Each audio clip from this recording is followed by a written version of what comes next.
वहीं इस बीच एक बड़ी खबर आ रही है। तोशखाना केस में इमरान खान को सजा हुई है। जी हां, इस्लामाबाद पुलिस ने अरेस्ट वारंट जारी किया है। कोर्ट ने इमरान को सुनाई 3 साल की सजा। 5 साल इलेक्शन नहीं लड़ पाएंगे इमरान खान। तो वहीं इमरान खान को एक बड़ा झटका लगा है। देखिए, 5 साल तक इमरान खान इलेक्शन नहीं लड़ पाएंगे। कोर्ट ने उन्हें 3 साल की सजा सुनाई है। इमरान 5 साल के लिए नाहल करार दिए गए। आपको बता दें, इमरान खान पर 1 लाख का जुर्माना भी पाकिस्तान के साबिक वजीर आजम ने लगाया है। इस वक्त की बड़ी खबर आपको बता रहे हैं इमरान खान से जुड़ी हुई। तोशखाना केस जिस तरीके से सुर्खियां बटोर रहा था, उसके बाद अब उस पर फैसला आ गया है। इमरान खान के ऊपर फैसला। देखिए, आपको बता दें कि इमरान खान को 3 साल की सजा हुई है और अगले 5 साल तक इमरान खान इलेक्शन नहीं लड़ पाएंगे। ये एक बड़ा झटका इमरान खान को। कोर्ट ने इमरान खान को 3 साल की सजा सुनाई है।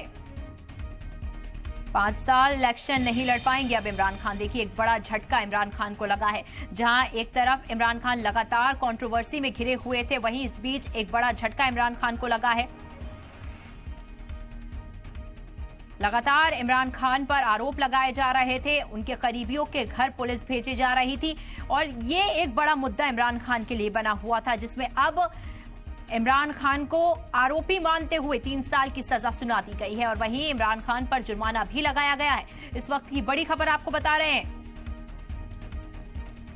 इमरान खान, तोशखाना केस में इमरान खान को सजा हो गई है। इस्लामाबाद पुलिस ने अरेस्ट वारंट जारी कर दिया है। कोर्ट ने इमरान को 3 साल की सजा सुनाई है। तो वहीं अब इमरान 5 साल तक इलेक्शन नहीं लड़ पाएंगे। इमरान खान पर 1 लाख का जुर्माना भी लगा है। पाकिस्तान के साबिक वजीर आजम हैं इमरान खान। जिस तरीके से इमरान खान लगातार कंट्रोवर्सी में घिरे हुए थे, देखिए, तोशखाना केस लगातार एक ऐसा मुद्दा बना हुआ था जिसमें इमरान खान घिरे हुए थे और कहीं ना कहीं इमरान खान को भी ये डर सता रहा था कि जल्द ही तोशखाना के ऊपर कोई ना कोई फैसला आ सकता है।